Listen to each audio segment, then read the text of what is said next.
Yeah. Okay, yeah, it's 2:00. We'd like to start our Hood River White Salmon Bridge Authority Commission meeting.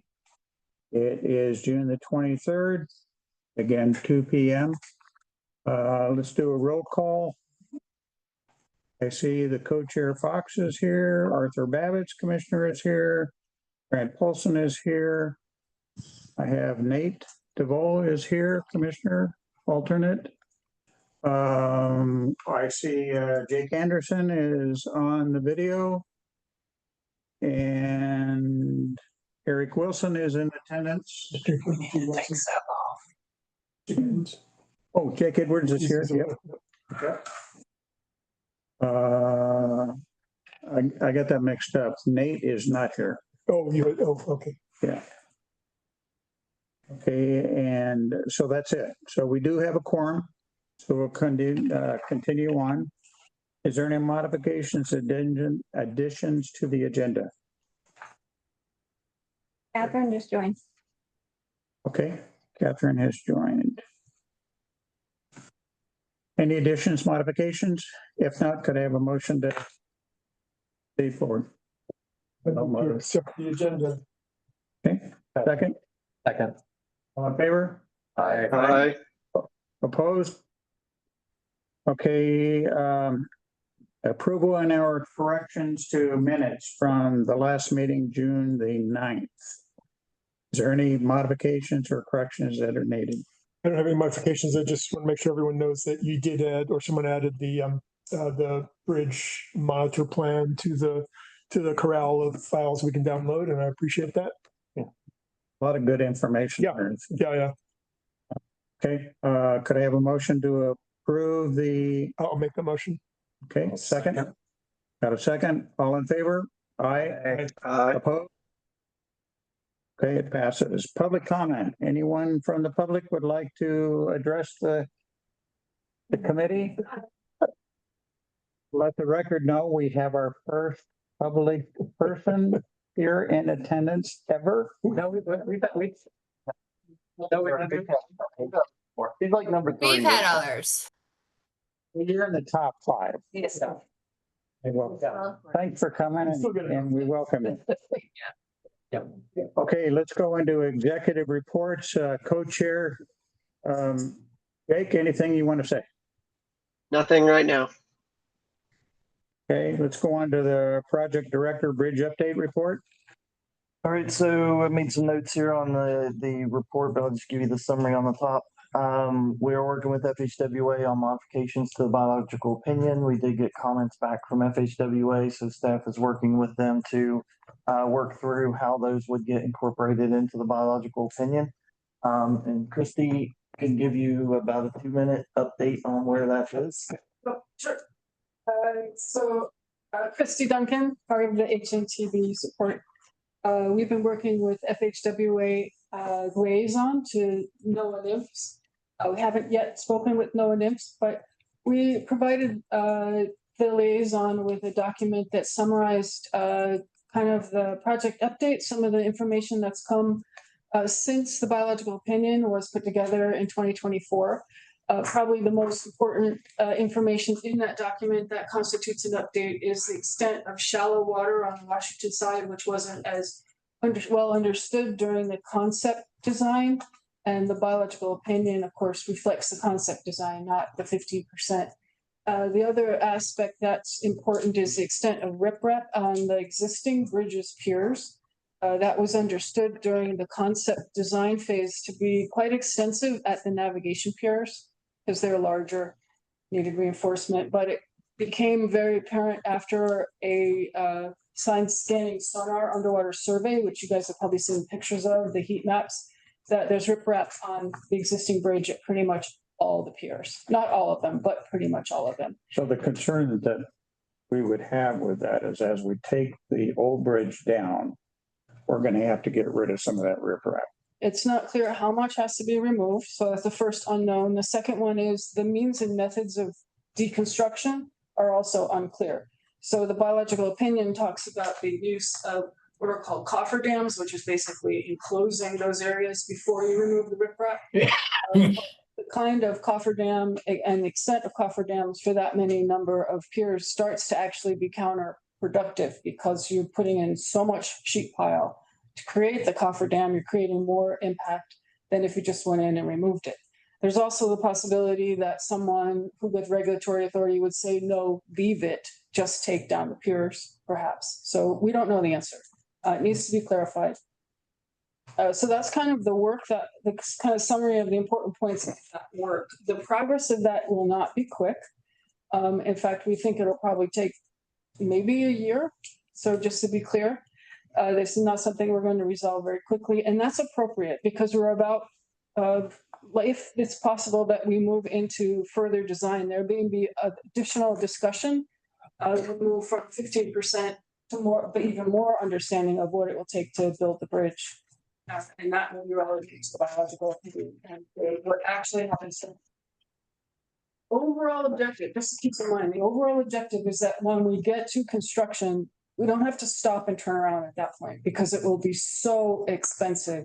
We don't want any surprises. So it's worth doing this extra due diligence right now, having the conversation with the agencies who regulate the work in water. Good news is, I think, here is we're talking. I mean, that's taken us months to get people to the table. We're now at the table, which is good. Yeah. Does this in any way affect the record decision process? Potentially it could, I'll be honest with you, but we don't know that it does right now. So far, we haven't heard that there's been any change, but there's always a risk of that until it's signed, right? Right. So it's not signed yet.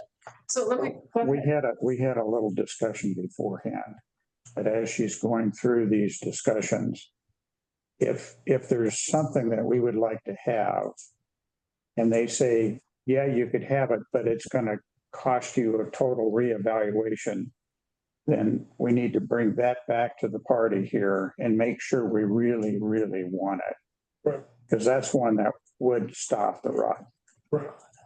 And we've got a plan now to build it without a change. So I think it would behooves us, if there's a really nasty one that's going to cause a reeval, we better talk about it instead of just doing it. And I'll update you all on the ride, but you had a question? Just wanted to go back to the riprap. The riprap was thought to be extensive at the lift piers. It was understood and quantified, and it was fairly accurate, turns out, based on the scan. And what we've also discovered is it is significant at every pier. It exists to some extent at every pier, which was not in the concept, and in the biological opinion does not reflect that amount at all. And is there anything that you could use to deduce how long it's been there, as in other words, whether it's part of the original construction or added later? We don't really know, but I will say that there is some clue to some of the early drawings do have a tiny note at the bottom that says something like add 500 cubic yard riprap, like in minuscule print, that maybe was overlooked, but hard to know. It could have been added later. I could also see when they raised the lift span. Or 10 years later when the pool started filling up. No, 10 years later, they put concrete piers to replace the wood on the Oregon side. So there's 3 different eras that these were put in. And so I'll really quickly update you on where the FEIS rod is right now. I know you have a lot to cover today. We gave what we think administrative draft 5, which we think is really close to being done, to FHWA on April 2nd, and it has not yet resurfaced. But some good progress has been made nonetheless. We know that it has gone to FHWA's legal counsel for full review, and she has some pretty significant comments. She wanted to undertake the implementation of some of those comments and has promised to provide the document back right after 4th of July. So we are hopeful that those will be the final comments that we receive. At that point, we will move to the next step, which is, you've heard about it over the last couple of weeks. We've been talking about coordination with cooperating agencies. That'll be the next step. She actually gave a date. She said after 4th of July. And we just got approval from Chip Owned App. That's a big We one. just got signatures from clearance from Chip Owned App. Right, so this is another document that's been in the queue that you guys really, this is an award, this is a celebration, balloons today for this one. We received word that the final agency to weigh in on this process of getting the 106 memorandum of understanding ready for signature has said, yes, they're ready to sign. So there's That's nobody a major one for us. as of This is today. Oregon State Historic Preservation or is this Washington? Both, yeah, Last one in the door. both. Both have approved. Together? Yeah, well, separately, but both have approved. At They the both same have. time. And they're within a week of each other. Oh, well, if they talk. So it's really good. So the onus is on me and my team to pull together the final document. And then Amy and I will work together to set up an e-sign, and Jake, your name's on there. So whatever process you'll have to do internally to go through so that Jake can put his name on that document digitally should happen in the next few weeks. We'll probably expect like a 4-week turnaround for everybody. The FHWA comments that are being incorporated by their legal or due to administrative changes within PC, right? That's what they've been kind of directed from them to modify the language. Yes, what Mike's referring to is that what Aaliyah, our legal counsel, FHWA, is doing is modifying the cumulative effects discussion, which is in the final impact statement, to comply with the sensitive words requirements of our new administration. So this It's is kind nothing of that we did, it's things that they're cleaning up on their side. They're gonna tell us what they want to say. They're gonna do it, but it's not something that the yes, project caused, it was something that was an external Yes. thing that needed to be cleaned up. yeah. The only thing I would mention is, so we don't have a problem down the road. I think if you look at our bylaws, the first chair signs, the second co-chair signs if the first chair is not there. Correct. So we just have to Right hide now, you. I'm the first We chair. can just hide you. Oh, I'm sorry. We just hide you someplace.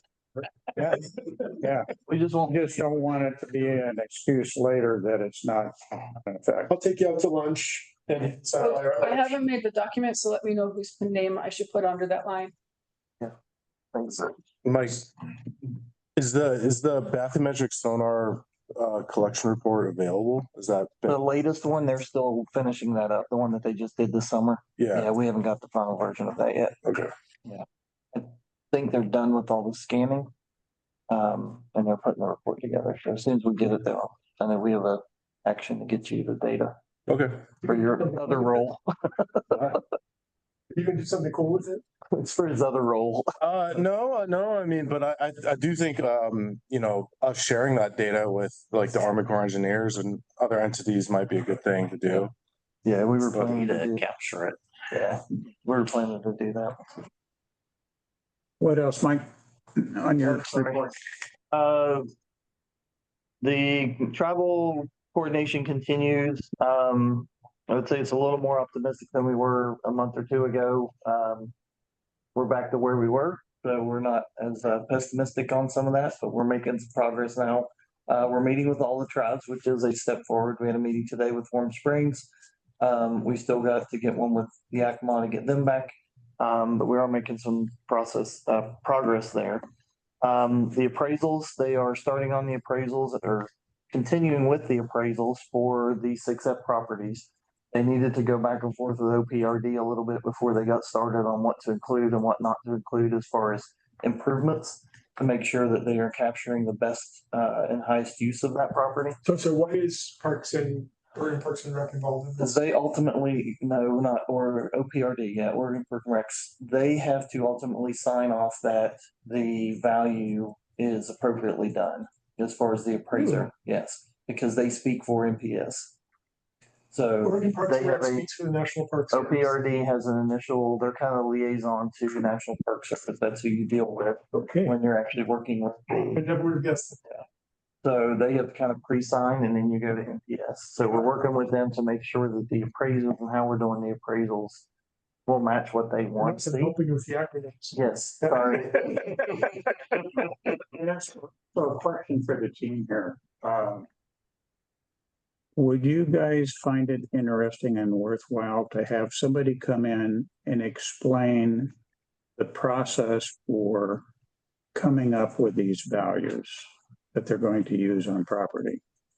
Not really. I think on the It's, I it's what personally it is. like We to have see it no, in the engineering committee because, we have no influence on it. no, but well, you may. It may not be completely true. You can ask questions about why they appraised this a certain way. Catherine is trying to get it. Yeah.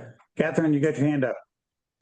Sir, yes, I think it would be valuable if we could hear their estimation or how they're estimating the properties. That way we can speak better to the community as to how they've come to the figure in the long run. And then also just regarding Jake's comment about us sharing data with USACE, it may be possible that USACE has data they could share with us. Have we asked for the reverse? If they're asking for us to share with them, I'm just making sure that we, because it could actually save the project time and money if they have data they could share. Over. I have to reach out to them. I know someone I could reach out to. So, and remember, this first appraisal that we're doing is just establishing a fair market value, and then there'll be a second, much more detailed yellow book appraisal that'll need to be done to get into. This first one is just to give you all an idea of what our potential price, ballpark price for the 6 F impacted properties are, so that you can start thinking about what the mitigation process might look like. But just on, I'm sorry, on Catherine's question, I know that the Porterford River did extensive bathymetric surveys in 1994, I believe. Yeah, so I think we have I'm sorry, those. 2000, Yeah, 2007. I think they have those, and what they're doing now is supplementing those, because there were some in the Washington side that we did not get due to low water, and they had to change the type of vessel they were using. Right. So that was some of the switch in doing it, but they've collected all of that data this summer, so I think they've got a full picture of the bathymetric now. We'll talk more later about the PDB contract. The IGA with the board, with the port, I think is coming to us today for the installation of the bridge monitoring. So we'll have some more discussion on that. Infra, we have submitted, I don't know if FHWA is on. We have resubmitted that to FHWA. They have submitted that to their headquarters office. I have not heard anything back on it. This is the infra. The infra grant. We also submitted our fiscal year 25 BIP application. And that was prior to the June 16th. Again, we have not heard anything back on that. And we are in the process of developing our fiscal year 26 bridge investment program. Later, we'll talk about the benefits and how you all might be able to help us with some of the benefits. And we're also having meetings with some of our community partners, EMS, transit, and the school systems to just see what other types of benefits we can capture. School system. Yes, we're talking about doing that as well. So are you bringing today or next week, next time, the schedule of how you're going to get from here to the middle? Yeah, so we're gonna talk about the schedule later, and we'll talk about the benefits list later, Excellent. Carrie, and Reddy, you're gonna do that. And that's it. Thank you. Any updates from government relations? Looking at the board. I don't see. Can you give me give us an update? The thing, well, timing in the government relations world is the Oregon session is reaching its conclusion this weekend. This is the off meeting for the lobbyists to do the reporting. So they forwarded me some information, which I will convey to you all. Down in Salem, our lobbyists Thorn Run are continuing to work on the $105 million bridge funding request. As you know, we had 3 avenues by which we were pursuing that funding. It looks like the avenue we'll be using will be the end of session omnibus bill. And so this is one big bill at the end of the session that has a lot of funding priorities from around the state. It's traditionally the last thing that gets passed before legislators leave for the end of session. And so we are still waiting to see the details on that bill. We should know whether we're in there, how much, and for how much, probably in the next 24 to 48 hours. Like I said, it's usually the last thing that gets passed before they leave town. And once that happens, the bill will move to the governor for her signature, and then it will become law.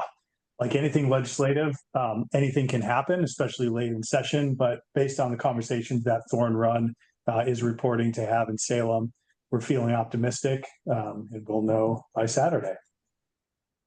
I don't know how familiar you are with the RA process, but is this the place where the kicker disposition is done also? I'm not sure about that. I'd have to ask Thorne Road. Any other questions about Oregon? Fingers crossed. Fingers crossed. Pretty quiet outside of that. Washington, of course, their state session concluded back in April at the federal level. Mike covered the bridge investment program reapplications. Our lobbying team at the federal level, Summit Strategies, is engaged, working on mapping out a plan to support that application. So maybe this is, I better take this one. Oh. You want me to keep the meeting going? Right. Yeah. What's next? So let's go into government relations. Yeah. But you're done with government relations. That was all I had. Okay. I guess we're not in government relations anymore. Next is partner update. Who do we have on? Do we have HRWSBA? Do we have ODOT? Do we have WashDOT? Rob from ODOT. Rob? Yeah, I don't have anything. Just still working on your lottery bond details. Great. You get the fund set up. NTP. Yeah. And Caroline from WashDOT. Caroline.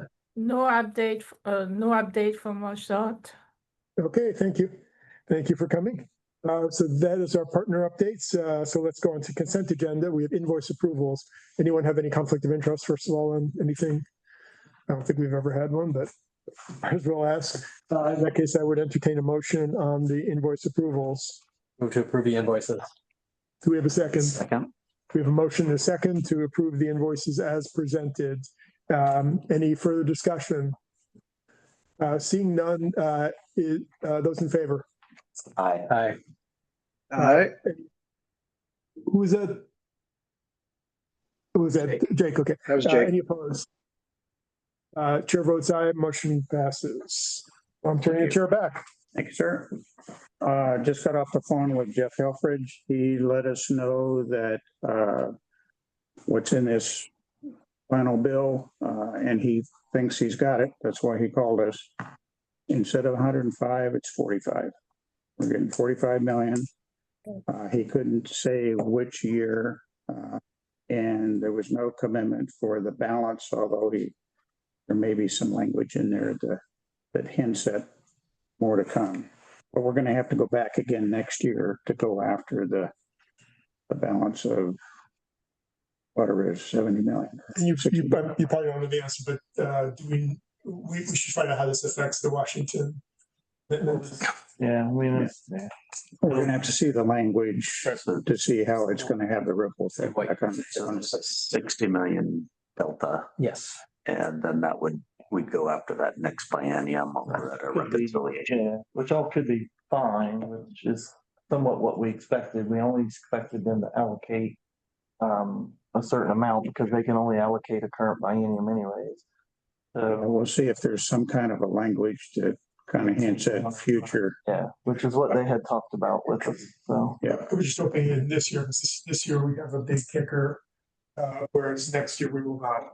yes, but So there's this, I more mean, money to work with this year. yeah, we'll have to see what years they allocated the funding in. I asked the question, he couldn't answer it, so.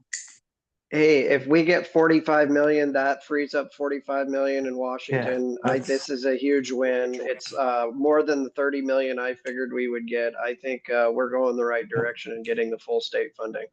The only thing I think we can push for is trying to get some sort of language of their support for the last little bit of it. Jake, I think we need to get confirmation though that this does in fact free up that Washington money, that there's not some funniness to the language that prevents that. Until I see Washington saying, yeah, that's good enough. I'm not gonna believe It frees up 40 million worth. It doesn't free up the full 70 or the full 50. Does it free up 40 million? Are you sure of that? As long as they allocated a minimum of 35 million in the 25-27 biennium. Okay, Yes. that's what I was asking. But I Great. think we need to make absolutely sure when we see the language, we do the check to make sure that Yeah, we just need to send that to Washington and then they'll acknowledge it. But Jake is right. With this money plus the release on the infra, we're in very good shape to go ahead and execute design. Yeah, that's right. Yep. So good news. Good news. Not great news, but good news. Okay. Today. It's better than what it could have been. Good news is better than not good news. Okay, anything else, Dan, or you're done? How far did you get down? Oh, we just did the invoices. Oh, okay, good. Yeah, Good. we approved the invoices. Okay. Let's go to engineering construction report out. Yeah, I think I'll do that. A lot of the items that we spent time on were discussed other places here. I think the one thing that may be worth mentioning is we did spend a lot of time about starting to take our budget and break it down a little bit better, a little finer grain, so we can use it as an active management tool as we get into 1B and ultimately phase 2. That'll take some time to get parsed out, but getting that process started. And then I think the other, we spent a fair amount of time just talking about the bridge monitoring, which I think we're going to talk about a little bit later in more depth. I think the thing there that was important is that this is kind of the first step, and there's probably something in the future as we continue to use and monitor that data. We also have the document for the IGA with port is in here. It's already been approved by the port, reviewed by our legal, and we spent a fair amount of time on that. Yeah. Am I missing anything, Catherine?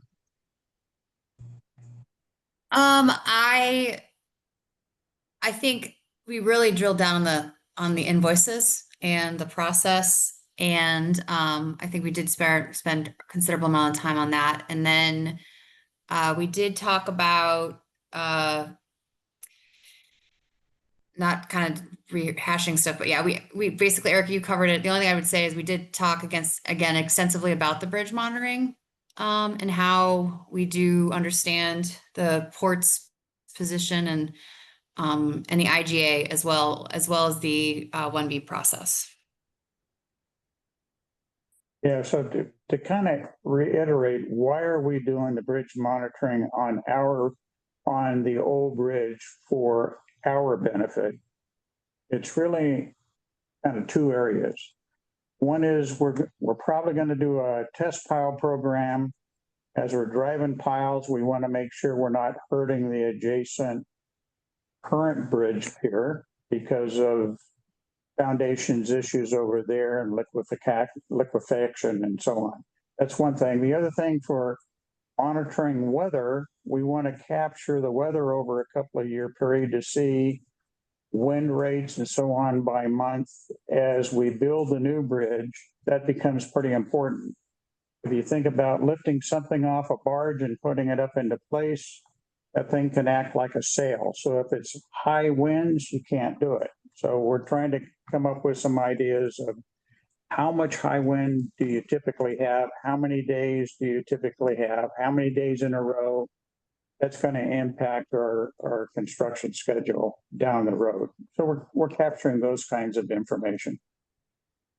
Okay. I think it's worth mentioning that last week, and I don't know if anybody tracks it real closely, but there was a lot of community discussion about the bridge and bridge safety. Our discussion 2 weeks ago came up and how we talked about some of that in our meeting. I think there was a pretty balanced, discussion that went on social media. I personally don't think social media is the place to try to decide stuff. It's too easy for people to comment, and there were some alarmist comments and some very grounded comments based in some knowledge and facts. I think it was just, I had two, which is unusual for me, two different neighbors that say, hey, are you watching this? And so that was kind of why it got on my radar. And I'm just wondering if there's anybody else saw it or if it's worth talking about a little bit here. Let me jump in on that one because so what I did is I requested at our county level, our county is responsible for emergency management. I requested an after incident review and that information be brought back to the Board of Commissioners. I don't think that that's been scheduled yet, but there are emergency plans. So the bigger issue, I understand, I know what you're getting at, but the bigger question is there are emergency plans, were the plans put into place correctly? And if they were, how well did they work? But there's also questions of what are the limitations of those plans and what is the cost to the community and what is the effect on the community? And I certainly had many people contacting me both to complain about the inconvenience that they face, but also the fear that they have over what does this mean for wildfire that requires evacuation of this area when there's no if there's no transportation. And you're citing the recent fires and the traffic problem that. Yes, I'm sorry. That's right. I think that was a precipitating event. Yeah. And it looked like to me that citizens then dug in and were looking for additional information. And they found not only our meeting from the previous week where we talked about the monitoring, they also found the court meeting. And then from there, the discussion kind of degenerated into not putting safety measures or strain bridges on the bridge. Right. And so I think that not putting, you mean people are against that being done? No, they were criticizing for people not. are criticizing the port and the bridge authority for not doing something more proactive on the bridge. I think the impression, as I kind of read through the narrative, was that the bridge is in awful shape and it's in risk of imminent collapse. I think there were some sound voices with some good engineering principles and a little more measured approach that kind of subdued that a little bit, but it degenerated pretty quickly, and then I think it got lifted back up. So I'm not one to participate. The most common discussion I got involved in was the concept of where I would explain to people the difference between static and dynamic load and explain to them, hey, when you're stopped on the bridge, you're actually safer than when you're moving on the bridge. Yep. And people just refuse to accept that. And that did come out through some of the discussion. So to me, go ahead. Yeah, I was following some of those conversations, and I think my takeaway was, something maybe we could do proactively, possibly, is how do we provide the bridge monitoring data to the public in a way that they could be understood? Obviously, giving them a stream of data isn't going to be super helpful, but is there something we could do to synthesize or break down that data so people feel like they're being informed and understanding the situation a little better? But so the monitoring that I understand we're talking about, we're kind of getting into the subject. Is that okay? Yeah. The monitoring I understand we're talking about isn't monitoring of stresses and strains on the bridge, it's monitoring of position. yes, Right. And so strictly position. And so that will tell us external forces as well as thermal expansion, how those affect the current structure. But it's not going to tell us if the structure is approaching a failure point or something like that. That would be completely up to the port to do if they wanted to. Correct. Exactly. 100%. Okay. Exactly. Along with that, I was surprised the public hadn't asked a question. How will the new bridge help the situation that we just went through? Oh, no, I think people totally get that. I think people are also talking about what would happen if we didn't have a bridge at all. How would we respond to an emergency like we had if there was no bridge to steer people across? So, yeah. So I don't know if we're all on the same boat or same page here, that with a new bridge, the way I see it, it gives the community much more flexibility of dealing with what we just went through. As an example, the bridge right now, the new bridge is a 2-lane bridge. But we could configure that in emergency condition as a 3-lane bridge pretty quickly, because there's enough room to squeeze 3 lanes on that on that bridge in an emergency. And there is actually a fourth lane on the other side of the buffer, on the barrier for emergency, if we had to have emergency vehicles go across. I don't think that was the issue. Right. I don't think that was the issue. As I understand it, and this is why I asked for this after incident review, as I understand, the problem was the intersection at the far side. So replacing that with the roundabout traffic circle. Yes. Roundabout. Replacing with the roundabout is building that into the calculation to show that can handle higher volume for emergency situations like that. I think that's probably more, probably closer to a responsive, to this sort of crisis than adding lanes. Yeah, where I'm coming from it is, I think we need to create a real story that says with the new bridge, here's the options that the community will have that you don't have now. Yeah. The increased volume going through the roundabout, the ability in an emergency situation to reconfigure the bridge. If there's an accident on the bridge, we can now create a third lane to get traffic, keep traffic moving. There's an emergency lane if we have to take away from bicycles and pedestrians on the other side. It gives the operation so much more flexibility than what the community has today. Thus, another reason for expediting getting the new bridge built. I think that's all true. Can we let Catherine jump in? Yes.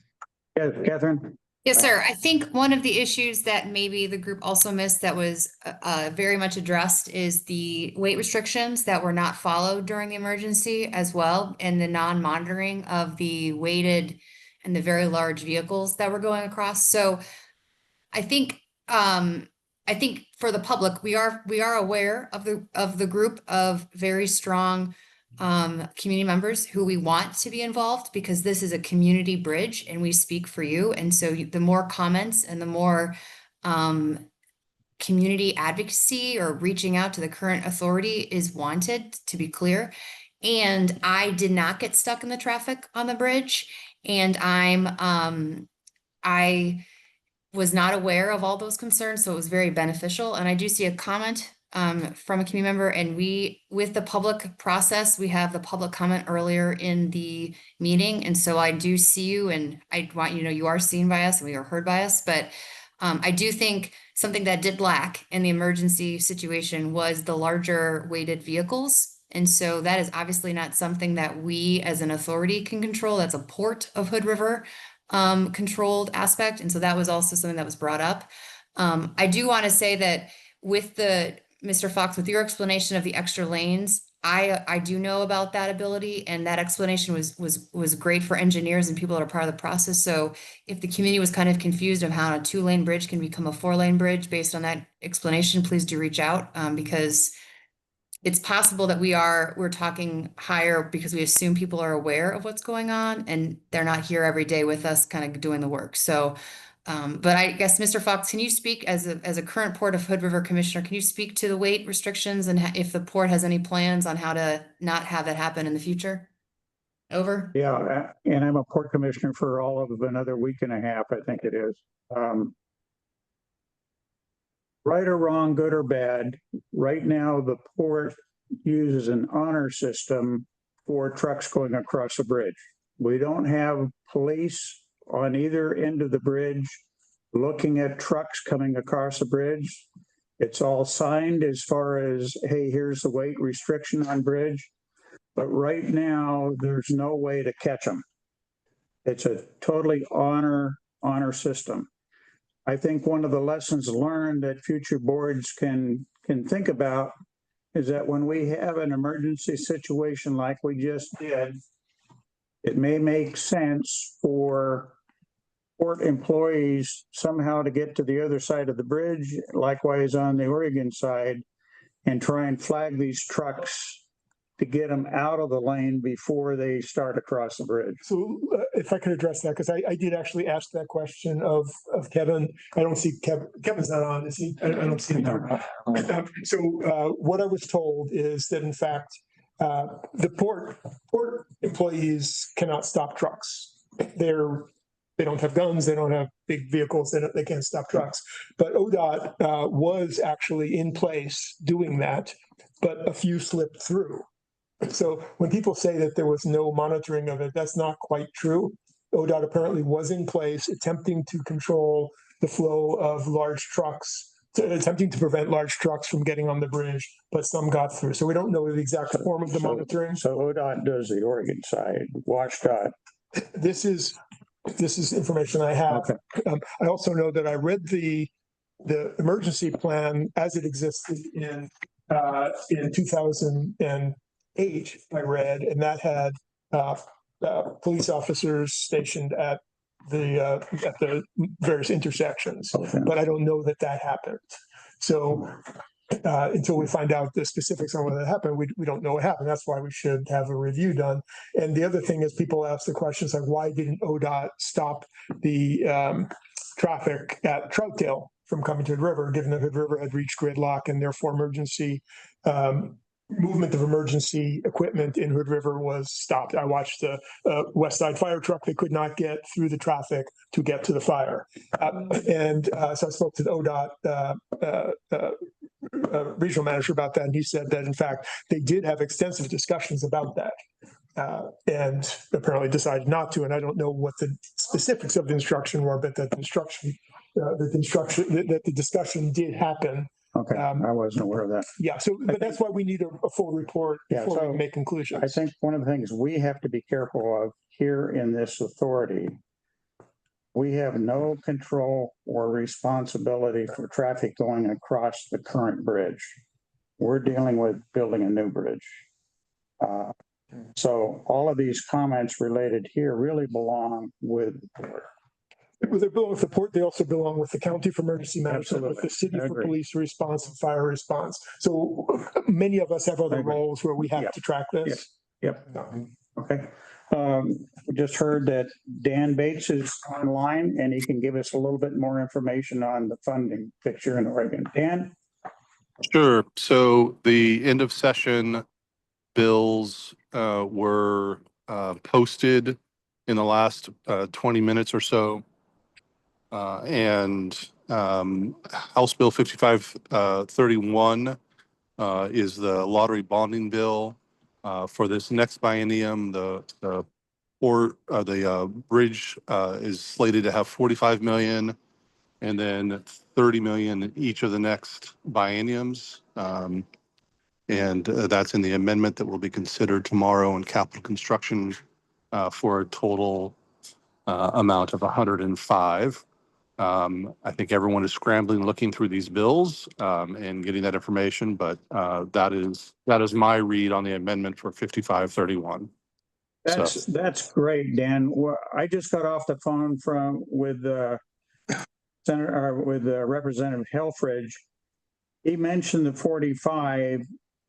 I asked about the balance of the 60, and he said, "Be thankful you got what you got." Yeah. So again, everyone is plowing through these very quickly. The summary for the next biennium shows 45 million. You have to go into the language of the amendment, which I read and I forwarded to Dan for the subsequent two bienniums that I think the total is 105. So that's really good news for us. Yeah. So. It was kind of good news with 45 by itself, but this is much better. I think the term we used was really good news and great news. Yeah, we officially moved to great news. Upwards in our. Hey, thank you, Dan. All right. Thanks so much. We'll stay in touch. Okay. Great. Yeah. Yay. Is there anything? That's what I expect from you. Yeah. Anything from governance, administration, operations? No, so we have our meeting on Wednesday, so I also have our reports got out. Okay. Let's go to new business. Mike, why don't you run this? Intergovernment. Yep. The IGA with port is in the packet for signature. They have signed and sent it over for your consideration. The motion is in the packet. This is to put on the monitoring equipment that we talked about as far as the vibration monitoring. So That's on page 15 of the package. yes. I move to authorize execution of an intergovernmental agreement with the Port of Hood River for bridge monitoring equipment. Can I have a second? Second. All in favor? Well, I've already discussed. Yeah, is there any discussion? Yeah. So, I mean, to me, the key question is the data use and liability one, so I want to make sure I understand what that means. And is this someone who can kind of talk me through that? There's contract language. So it's, data, I can read it, but I mean, data collected by authority during monitoring period should be made available to the port upon request. Port acknowledges and agrees that the use interpretation application, such data shall be at the port's sole discretion and responsibility. So that means that we're in no way, if this shows that something in Carmel is gonna happen and we don't do anything about it, this is the port's problem, right? So that was added for the port's request Right, that they want to get access to the data. Yep. But we are protecting authority and whatever they do with the data, they're not part of the liability. okay. And then the second piece, which I guess maybe it wouldn't even belong in this IGA, is the question of what is public about this data.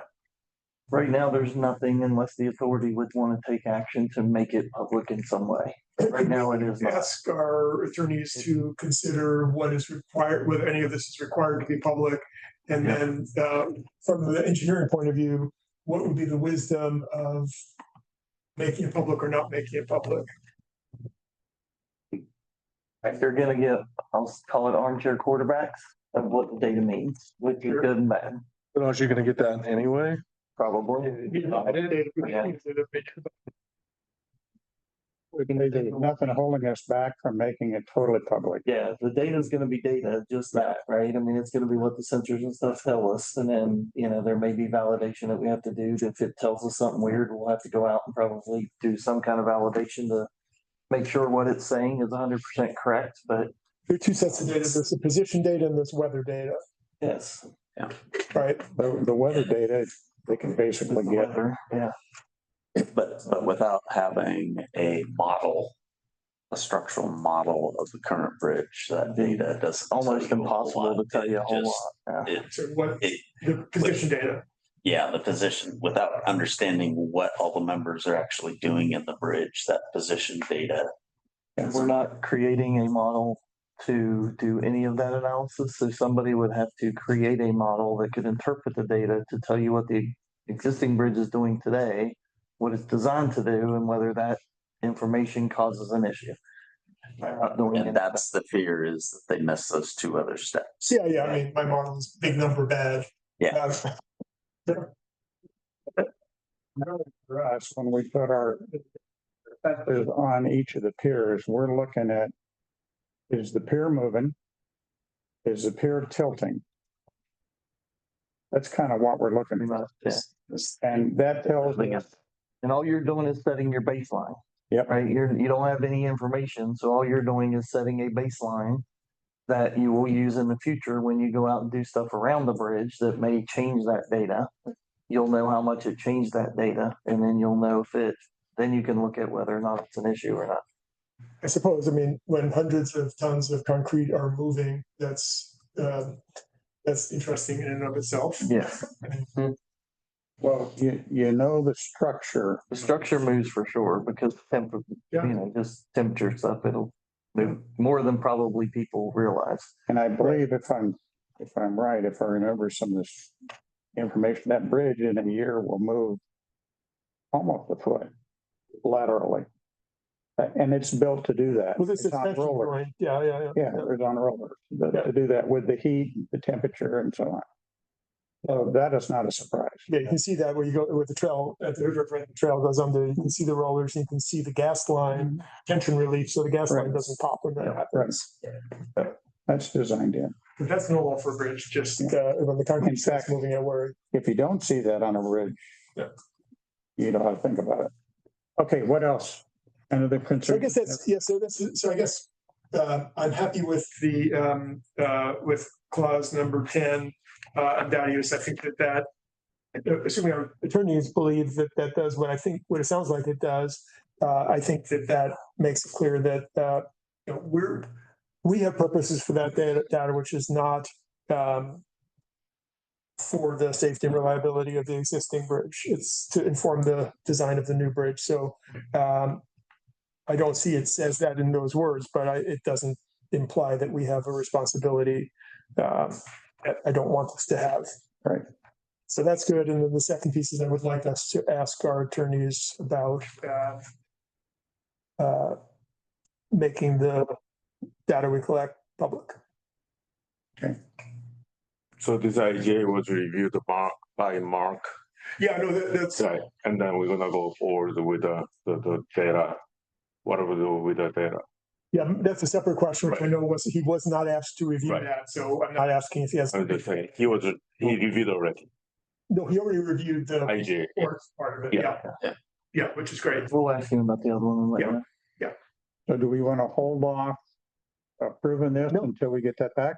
So that's unrelated. Okay. They can have a motion to approve then. Already did. Okay, and we seconded? Yeah, we just have to vote.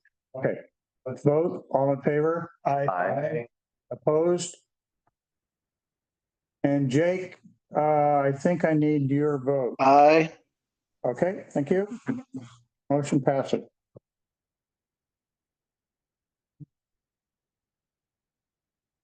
All right. Kiewit change order? So the second one is a time extension for Kiewit. If you remember back in January, we extended their contract to June 30th.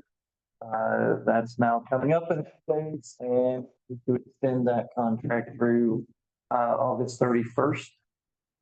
That'll get us through the negotiations and through what we're tentatively right now looking at for, and actually with, I guess, the information we heard from Oregon, as long as that all comes through and gets finalized, we will have full funding to start in September. So this just is a gap to get us from there from now till there. And also they will also have the bridge monitoring. bridge monitor. Authorizes them to do the bridge monitoring for no additional change to their budget that was approved back in January. So no cost approval, added some additional scope and extend their time. Any further discussion needed? May I have a motion?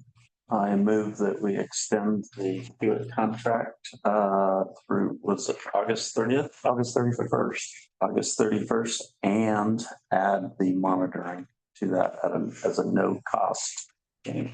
But that's specifically, that's what is stated in change order number 3. Yeah. Second? If it, Anybody? I'll second it. All in favor? Aye. Okay, motion passes. Thank you. BIP infra funding update. All right, is Ready on? Yes, he is. Can you share your schedule ready for the fiscal year 26 BIP? Yes, sir. So Ready's established a schedule to get us to the delivery of the BIP August 1st. He's just going to give you highlights if there's any questions. Can It's you a guys very see my short screen? schedule when you start putting in the process. happens to all of them. Yep, so we will ask you for input, but there will be deadlines on that input, so. It's a quick turnaround. Yep, we got it ready. Oops, sorry, Oh, hold on. We didn't have it. I wasn't sure. Also in the packet. And it's, yes, it's in your packet as well.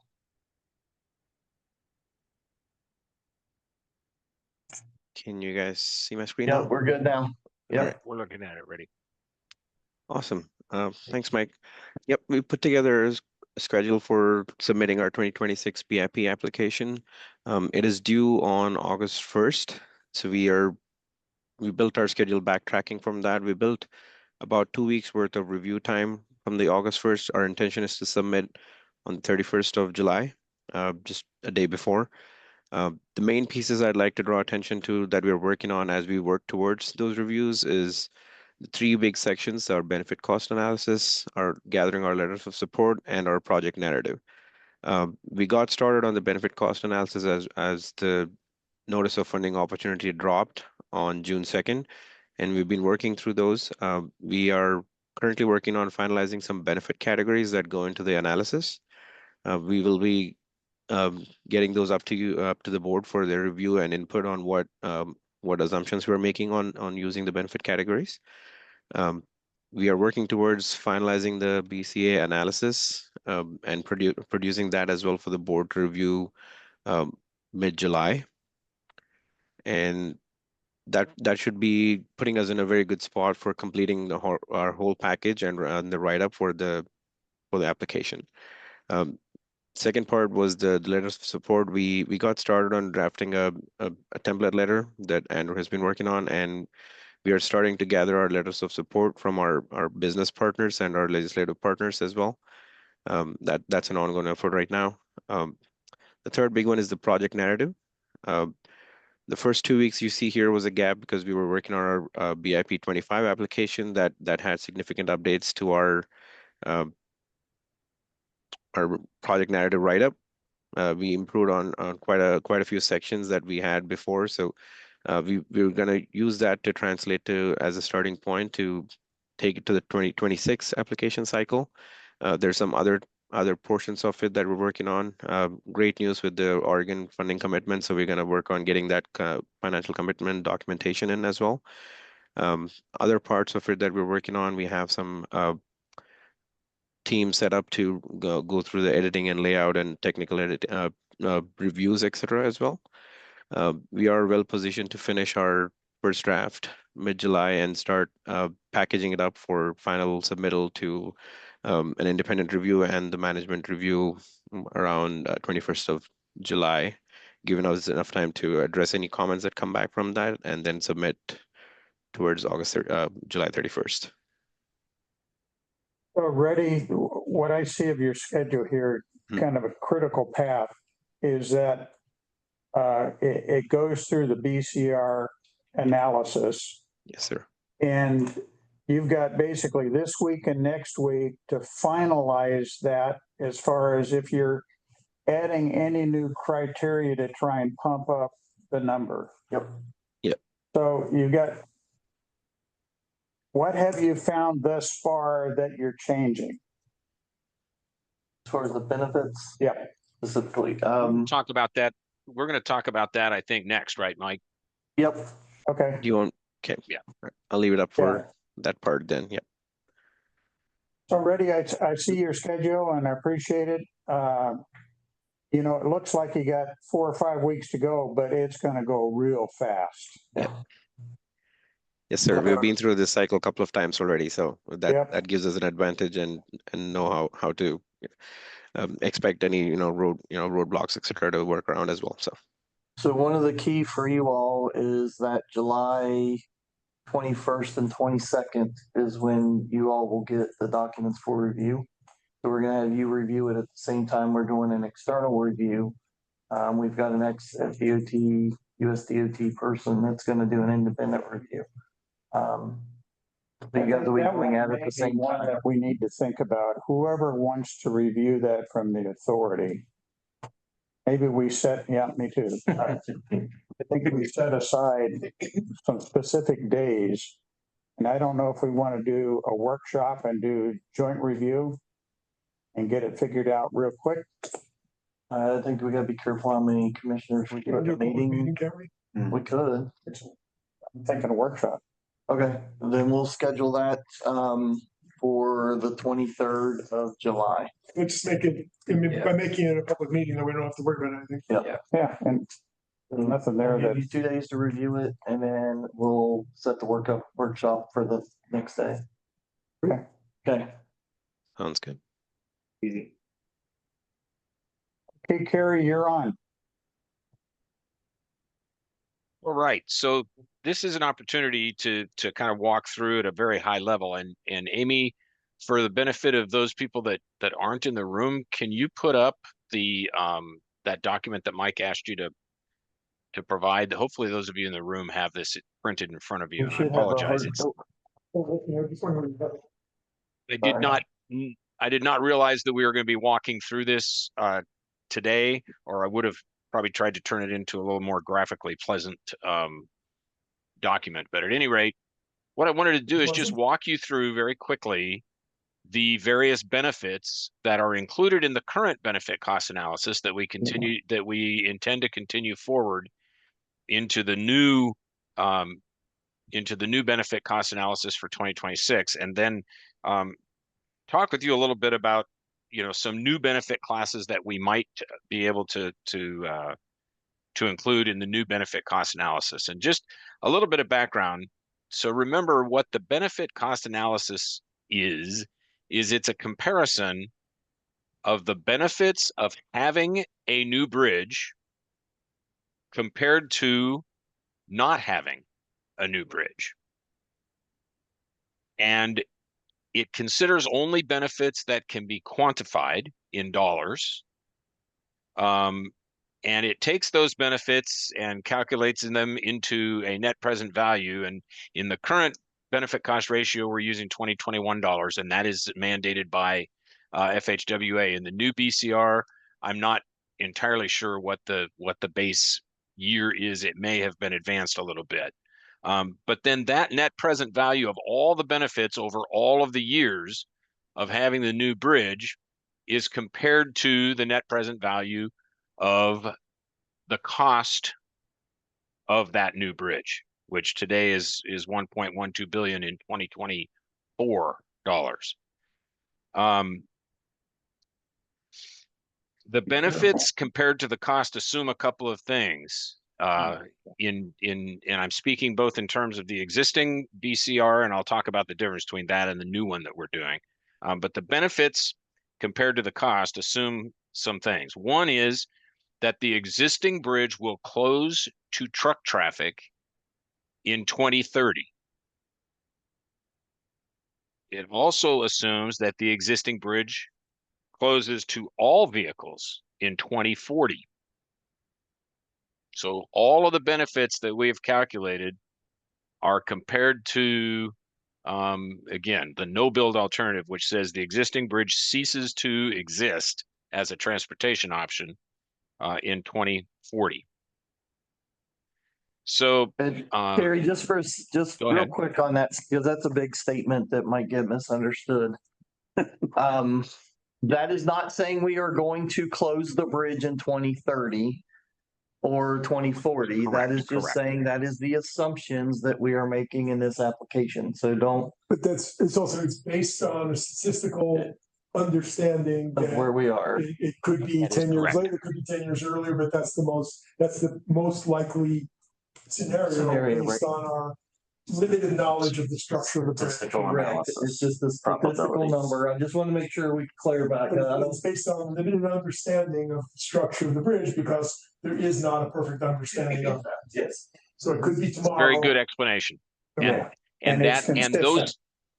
those dates and the assumptions that led us to those dates have been vetted with FHWA, and at least in terms of the BCR that's in the benefit cost analysis that's in front of them right now for the 2025 Bridge Investment Program application, those dates and those assumptions have been vetted and accepted by Federal Highway Administration. Any closures like that of the bridge would come from the port, not from the authority. There's a lot of people on the call. I want to make sure we're clear on what we're talking about here. I don't want to. These are the guidelines. Of assumption for this study. Okay, go ahead, Carrie. Sorry. Well, I think that's important. Thank you for clarifying that, Mike. So there are kind of two benefit cost analyses that I'm going to be talking about. One of them is the existing benefit cost analysis that was done in accordance with guidance that FHWA issued in 2024 for the Bridge Investment Program and for the Infra program. And that resulted in a benefit cost ratio of 1.87, meaning that the benefits of having a new bridge exceeded the cost of that new bridge by a factor of 1.87. One of the major drivers or factors in this whole benefit cost analysis process is a discount rate that the federal government dictates in their model. And the other thing I should point out is that the federal government provides the model. that we have to use. So there is some art and there is some science involved, but the actual model and the calculations are provided by the federal government in the form of a pretty elaborate spreadsheet that we're not allowed to modify to any great extent. So our ability to modify the benefit cost analysis comes from the inputs that we're able to provide, i.e. what are the benefits and what do we feel is the value of those benefits. And then all of the crunching of numbers takes place in kind of inside of a black box. But one of the factors that's inside that black box is a discount rate that looks at the value of those benefits over time. And currently, the benefit cost analysis is in front of us uses a discount rate of 3.1, I believe. And so it resulted in a benefit cost ratio of 1.87. The new model that the Federal Highway Administration, they haven't put out the actual black box yet, but they've told us what the parameters will be in the model, has a discount rate of 7. So more than double the discount rate. And basically what that says is that the value of benefits that occur in the future get discounted by a larger amount when you're calculating the net present value of those benefits. And so it becomes more and more difficult to maintain a high net present or a high benefit cost ratio. Harry, I'm sorry. Can you repeat that? Just because I'm a part, I just again, because I missed something, I think. Yeah, I'm having trouble. So as well, and boy, I'll tell you what, I can get out of my league pretty quickly here. This whole process is managed by Chris Kopp, whom you've met, and his team of PhD level folks. But there's a discount rate that's built into the calculations that when you bring things back to a net present value, it favors benefits that occur earlier in time, as opposed to benefits that occur later on. Can you give one example? And so more rapid payback is what you're saying. Say again. If you have a high volume bridge, you're going to gain more benefit quicker than if you have a low volume bridge, right? This is equivalent to changing the inflation rate? Yes. Okay, so which way are we changing the inflation rate? Yes, although my understanding is it's based on far more than inflation, because assuming a 7% inflation rate is not what the federal government's doing across all of their various programs. What it really is as I understand it, and Chris can give you a much more eloquent discussion of this, and it's not negotiable, but my understanding is that it's kind of a what's the word I'm looking, an opportunity cost of money. For instance, the federal government can invest in this project at some return, or they can invest in something else at another return. And the alternative in the past was around 3.1%. Now it's 7%. So they're saying we could put our money someplace and get a return of 7%, as opposed to putting our money in this bridge. And so that's the comparison factor.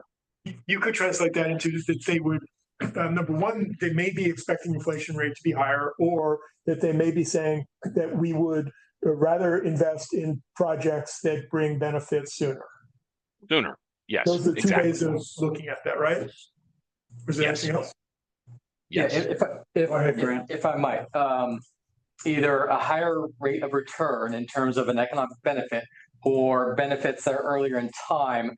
And what this also does is if there are economic benefits that are further off into the future, it discounts them more than ones that are more earlier in time. So any economic benefits that are way off in the future don't necessarily count for nearly as much as the ones we realize. Right on the bridge, it's super important. Yes. In this calculation, and do we have any argument? So we know that the current data that we have was vetted. Do we have any argument to say that we now know better that it's sooner? Closure dates, you mean? Closure dates, right? 30 and 40. We can look into and that. again, what's important is that we look at benefits that can be quantified. Mm-hmm. And so, there are a number of benefits of having this bridge that are more difficult to quantify, and I'll talk a little bit about some of those. But I'm going to give you some examples here. So in the current benefit cost analysis, and these are benefits that we intend to carry forward into the 2025 BCA, by far the largest category of benefit is in travel time savings for people who, if we don't have a new bridge and the existing bridge closes in 2040, then everyone who currently makes the crossing will have to drive 22 miles in either direction to find another serviceable bridge, and then 22 miles back on the other side of the river for a total of 44 miles. And so compared to the no build alternative, the benefit of the new bridge is a reduced travel time savings. And there are a couple of categories there. There's travel time savings due to the plan, due to not having planned closures on the new bridge between now and 2040. And that's just based on kind of the fact that the bridge has been closed for several days in any given year. And those are accounted for. Also looking at travel time savings due to earthquake risk between now and 2040. And then obviously travel time savings due to not having the travel time that would occur if we or when the bridge closed in 2040. We also have included some travel time savings just due to a higher speed limit on the new bridge. Those are not terribly significant, but of about $1.6 billion in total benefits, I'm sorry, 1.5 billion in total benefits identified, 581 million of those are in this travel time savings category. The second highest category is vehicle operating costs, and it's the same ideas. People are having to, without the new bridge in place, people will have to drive a lot further and a lot more. And this is category 3. The same set of circumstances drives a dramatic decrease, a benefit that is a dramatic decrease in vehicle maintenance costs of having a new bridge versus not having a new bridge.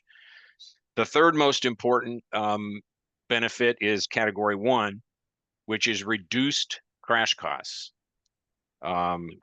increased safety, the avoided crashes that will occur. And that is mainly driven, there is some that's driven due to the safety profile of the new bridge versus the old bridge, but most of it is just there's a certain risk of accidents that occur for every mile driven. And the increased miles driven, if you had to drive 44 miles to make the same trip that you currently make by crossing the bridge, drives a very large amount of benefit associated with reduced crash costs.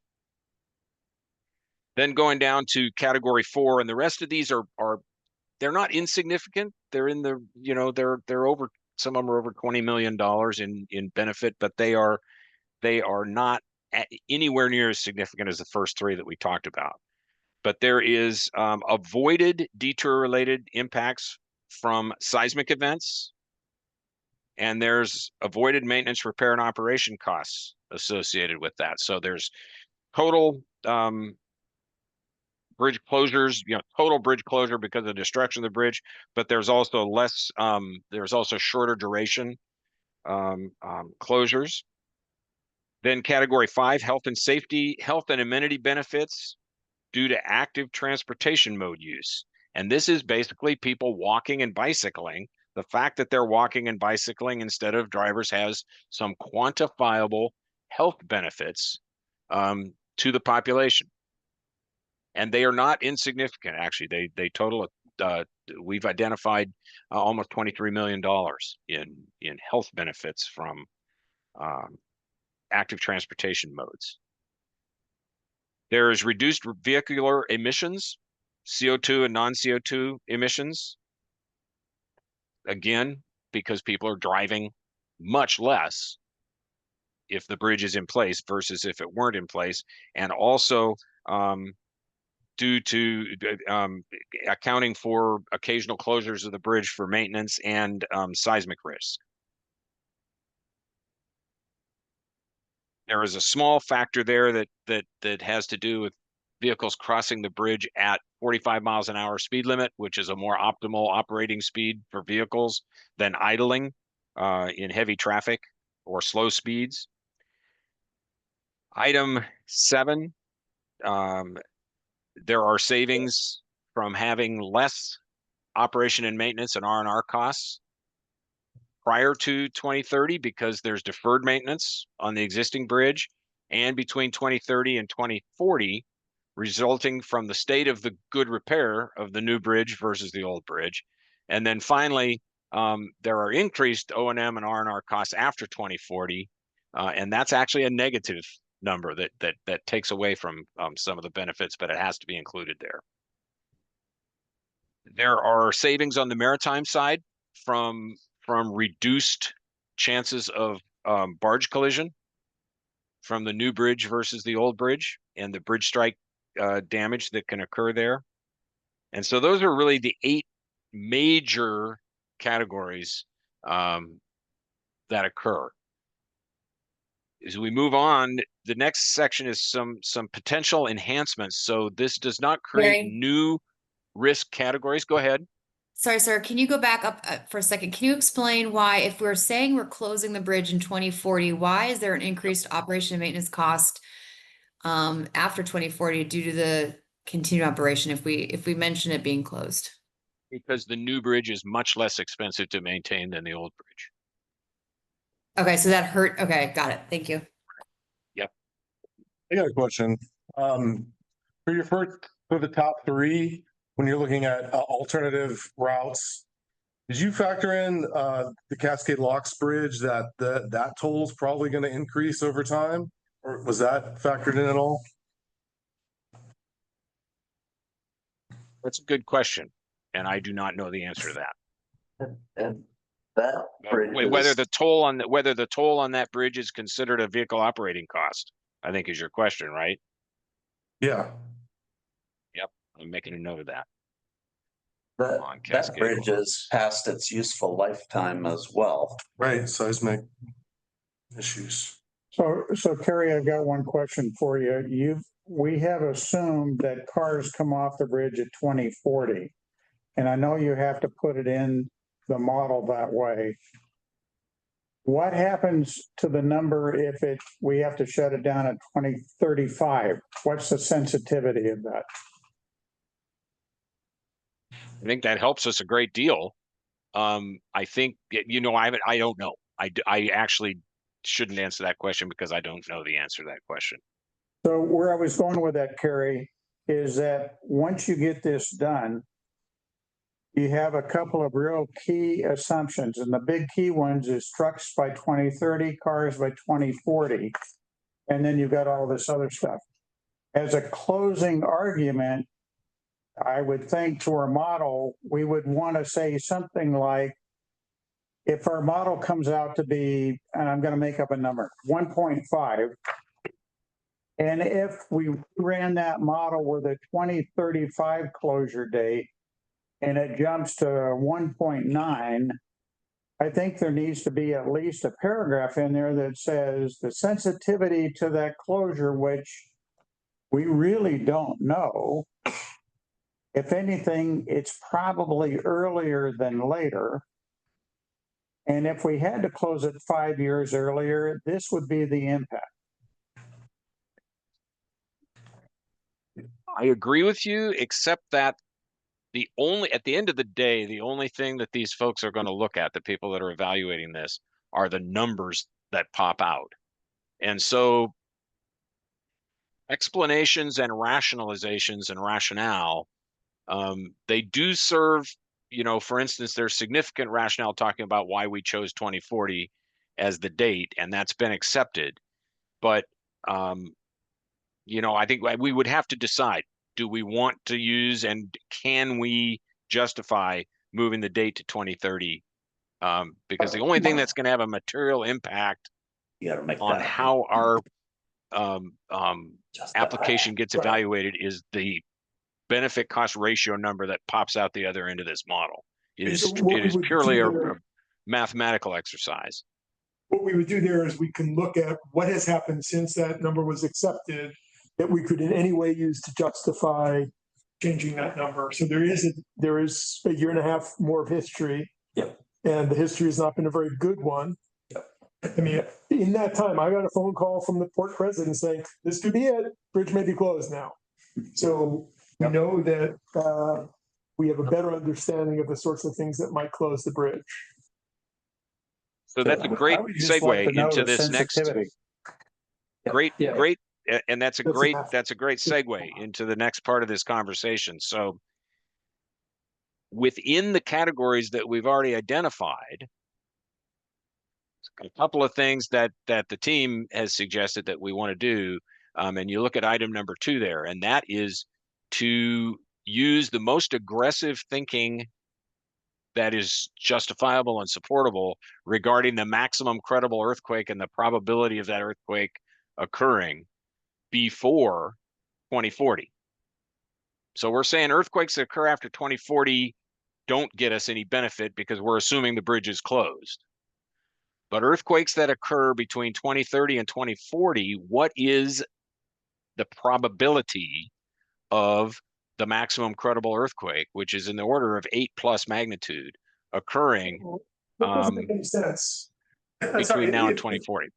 Harry, that doesn't make any sense. If an earthquake happens after 2040, the existence of the new bridge would benefit the entire state, entire region. So how can that not be calculated? Remember, this is the because the old bridge wouldn't be there anyway. So you're comparing the cost of having the bridge versus the cost of not having any bridge. Right? And so we have a new bridge that is built to withstand the maximum credible earthquake. So if that earthquake occurred after the new bridge is built, did you understand what I'm saying? Yeah, but so there you'll see in the new benefit classes, and you have the benefit of being able to move traffic across it, which you do not have if the bridge is not built. You would lose Bridge of the Gods, so wouldn't this new well, bridge so take that's on more traffic? You'll see. We're talking in item 2 in the new benefit classes. We are going to take a look at the system of bridges on the Columbia River and the interaction between the various bridges and the likelihood that they might fail versus the likelihood that this new bridge might fail. So what we want to do is use the most aggressive, scientifically supportable data to show that it's more probable than maybe we had assumed in our benefit cost analysis at this point. Somebody has their hand up there. Eric's got a question for you.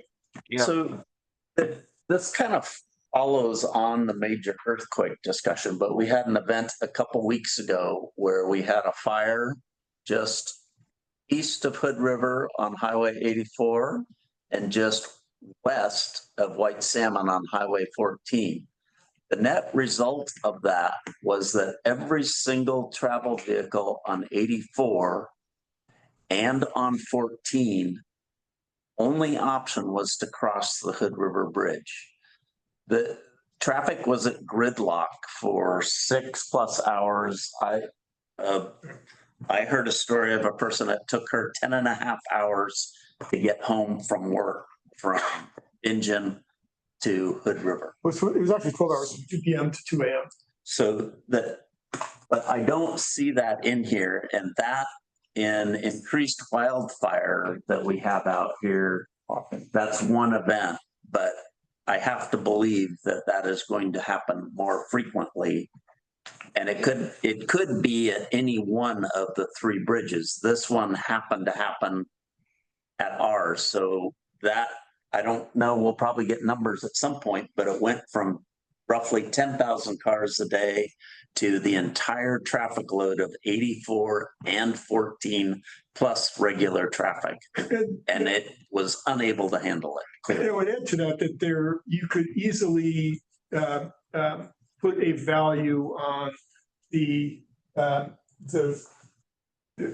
risk of catastrophic loss from either home fires or medical emergencies that were where the community would have been unable to respond to them. So if anyone's house had caught fire during that time, that house would have been lost. So there's a value that can put on that. That's number one under the new benefits.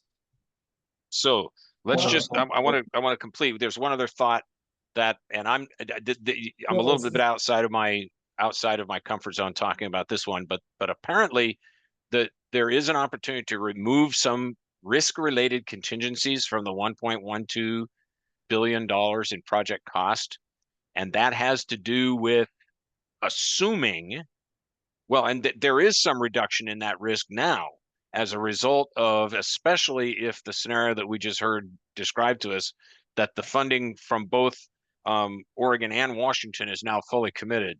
I think that is a big driver of reducing that risk and making us comfortable removing some of the funding risk related contingencies. It certainly makes it much more likely that we will get the BIP grant. And so, you know, there, as I said, there's sometimes art and science involved in this, and our team, you know, has a good bit of experience in knowing how to quantify those kinds of things.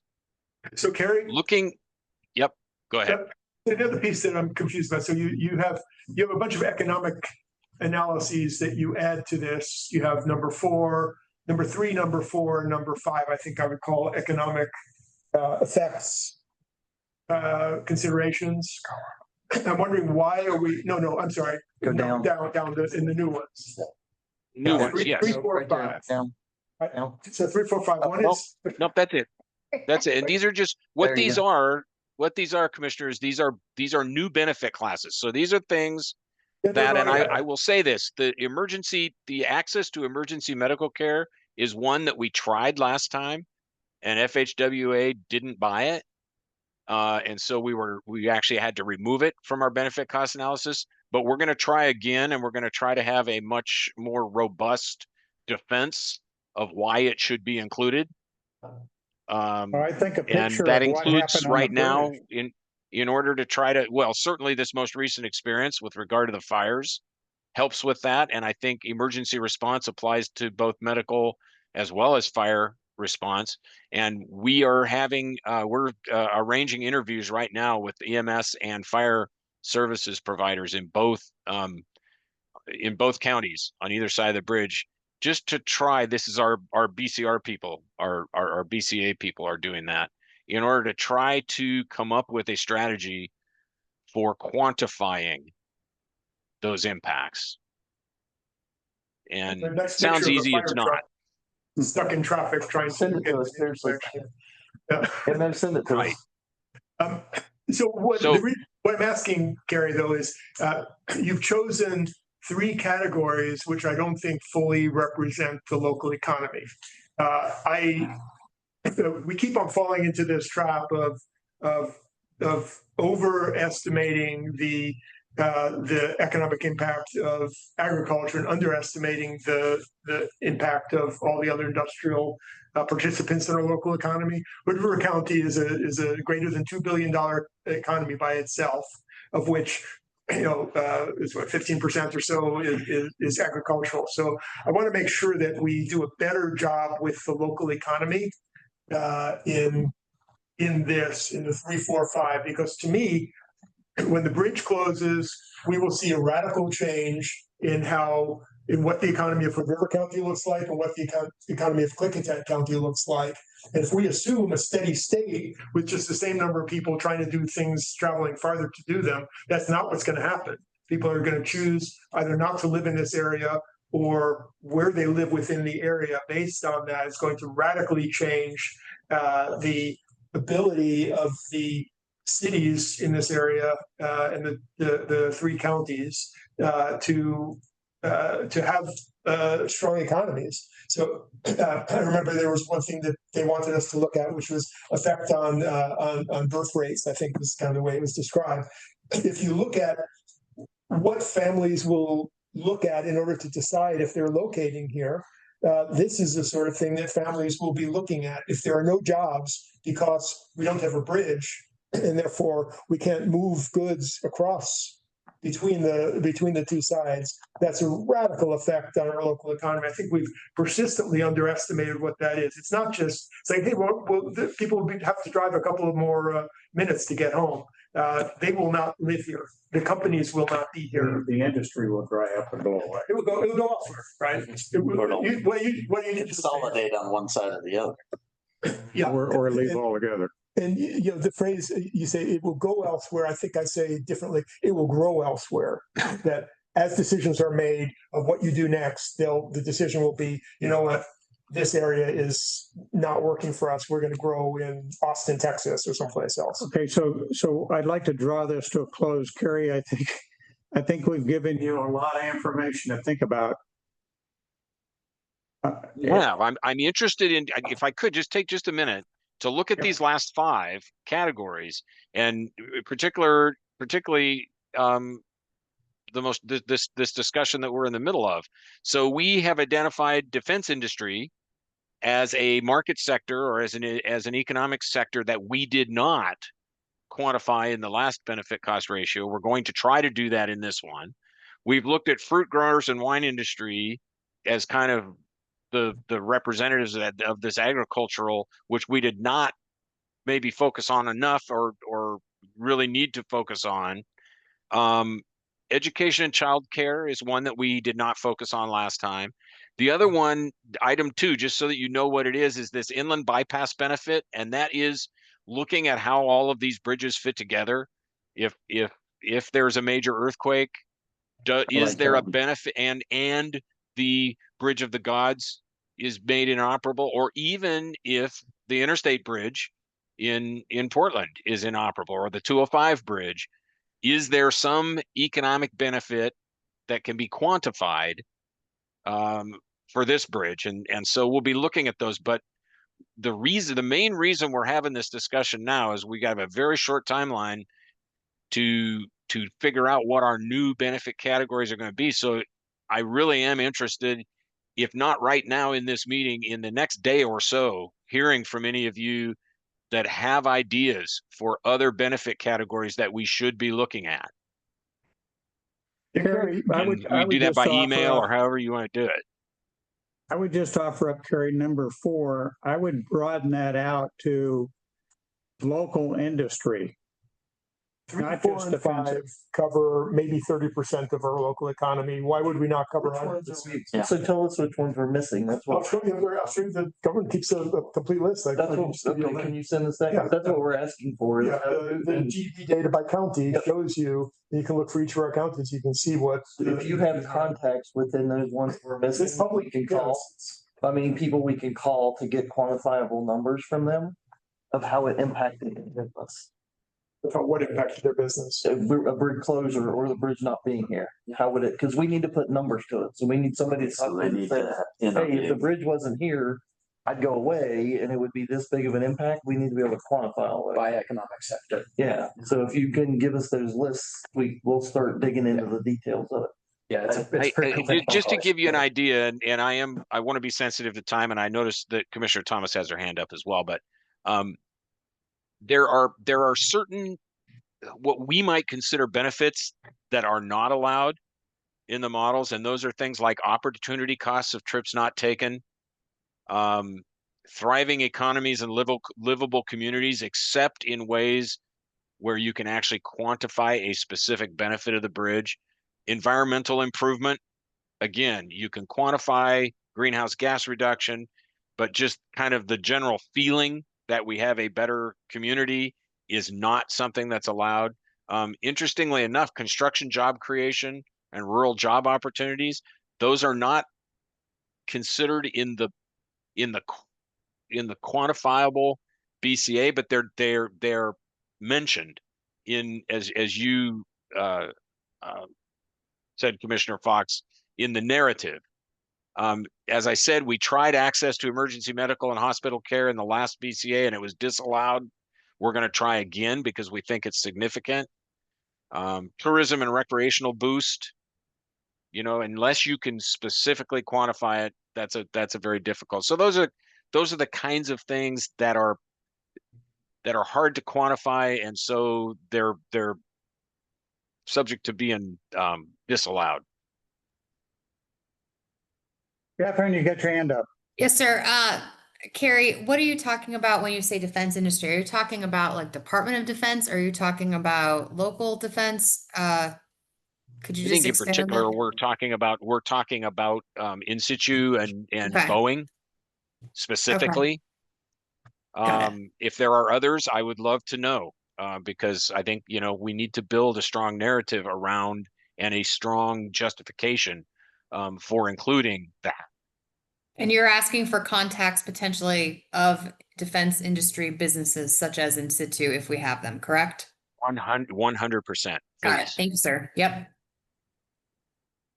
And likewise, in any industry, and this is for Commissioner Babbitt's comments, in any industry that you think is going to be significant and worthy of trying to quantify the impact that not having a bridge would have compared to having a bridge, we would love to have contacts that we can contact in the next few days to try to get some ideas how to quantify that.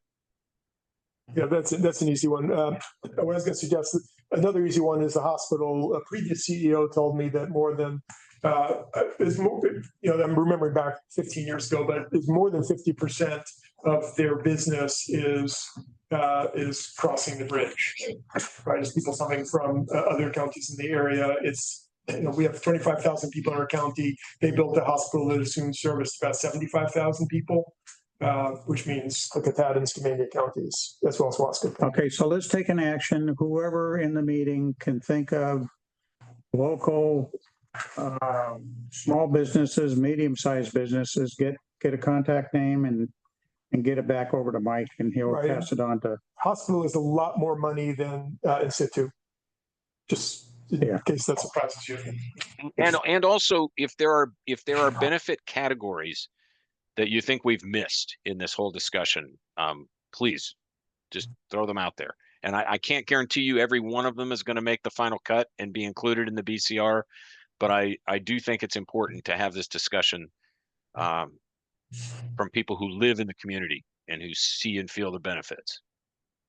I would say too, Carrie, you need this information today. It is Monday. You need it by close of business Wednesday. Wednesday, yes, please.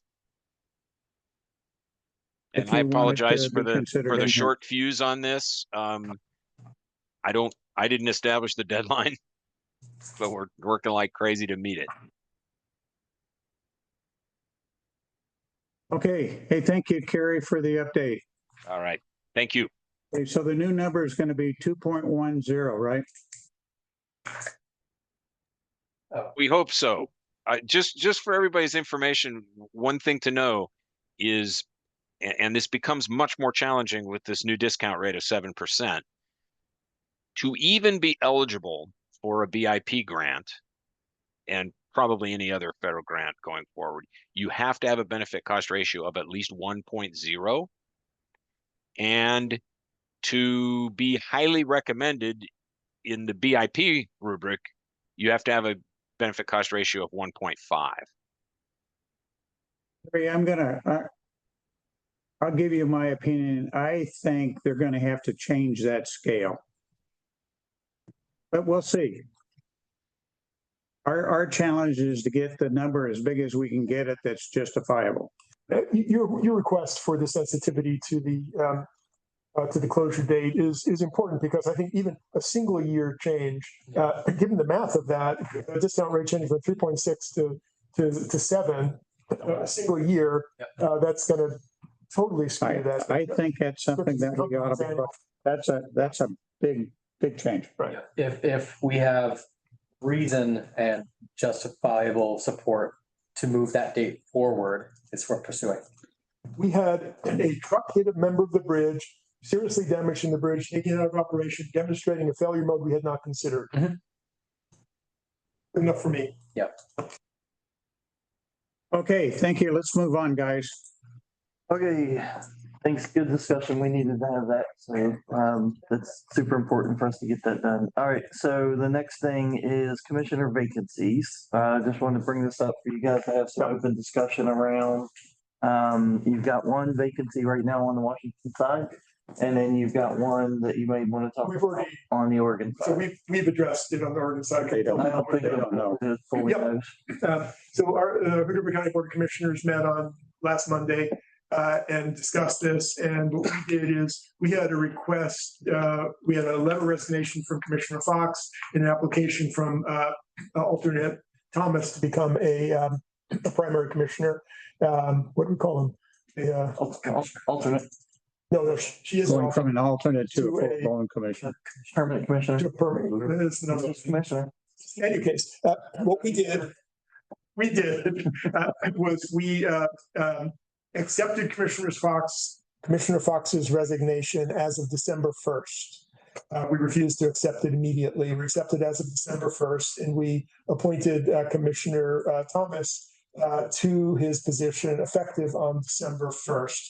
There were legal reasons for doing it that way.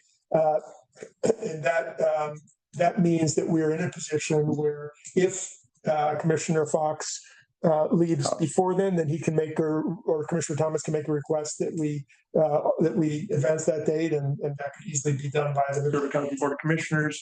And at that time, we would then announce and find a alternate. We would start the process of getting an alternate, but we're more worried about getting the Commissioner Fox's position filled.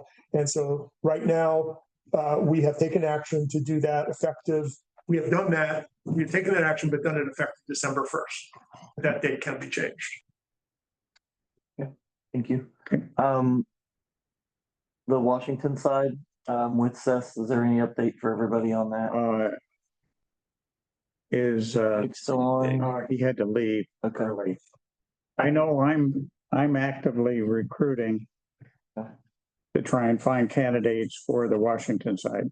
So related to the Washington side is item C. I did get a call from Mayor Kiewit, who asked me a couple of questions, and I think the board doesn't have real clear policy on this that you all may want to discuss. One is the entity that originally nominated the individual responsible for nominating a new individual. So if the previous appointed person came from a nomination from the city of Bingen, is the city of Bingen, and these weren't necessarily direct. No, the bylaws are really clear that the two cities on the Washington side both have are both requested by the Board of Commissioners in Clickitat County to nominate someone if they would like. And they're simply given the first chance to make a recommendation, and that's considered by the Board of Commissioners in Clickitat County to determine who they want to take. But there's not a reserved seat for one purpose or another. So we notified the Port of Hood River and the City of Hood River and County was nominators. No, the county doesn't make nominations. The county notified the city and the port. I think that's all we notified. And the port nominated Catherine. The city had no comment, but we gave them time, and I'm right on that, right? Yep. Okay, we gave them time, and that's fine. And that's in the packet too. Thanks. That process whole sheet is in there. That's the process. Is if there's no guaranteed seats, we specifically avoided that. That was in an original proposal, which didn't make it into the CFA. Yeah. Okay. Yeah. I just wanted to make sure we had that conversation so people heard it. The other one is will new candidates fill the same committee roles as previous? Like if somebody leaves and they were on a previous committee, what's your all's thoughts? And so committee roles are up to the commission itself. It's actually they're up to the co-chairs. I think the co-chairs actually are supposed to appoint committee members with the consent. Taken from the file. Yep. Is it with consent? Yes. Yes. It's a with consent, right? So In other words, they can make proposals, but it's approved by the full board. Consent of the board, yes. Yes, which is the way we do everything. So, so we're in a position where we do that on a regular basis, and we're currently scheduled to do it again January 1st. Okay. And then the other one was some clarity around what's the expectation of new commissioners, or in the sense of time commitment, and does the commission, the authority want to provide any guidance to the counties on what you're looking for? And how do you want to handle that? Maybe not this time, but in the future, that was something else of like, what are you looking for? If we did that the first time around, we had this little write-up that we gave the counties. We didn't do it the second time because the timing just didn't leave room for that.